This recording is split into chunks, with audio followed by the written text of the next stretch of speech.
Hello and welcome to Dia's Funplay. Let's see what is a tree topology.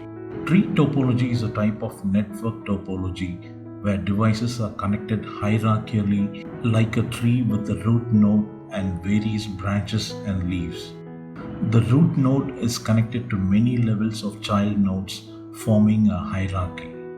The root node is often connected to a main network or a server and serves as a central hub. Each child node can further branch out to more child nodes, creating multiple levels. This tree-like branching allows data to flow from one node to another node in a defined and a controlled path. Tree topology offers excellent scalability as new devices can be easily added by connecting them to existing nodes.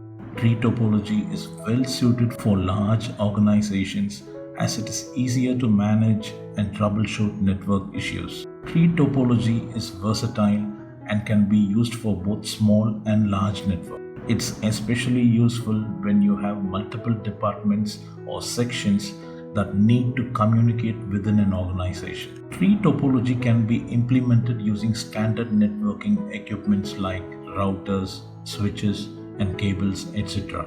However, a major disadvantage of tree topology is when the root node fails. It can disrupt communication throughout the entire network since all other nodes rely on it for routing information. Thanks for watching DS Funplay. See you in the next video. Subscribe for more videos. Right up, subscribe right here, right now. Don't forget, press the bell icon. The choice is yours. DS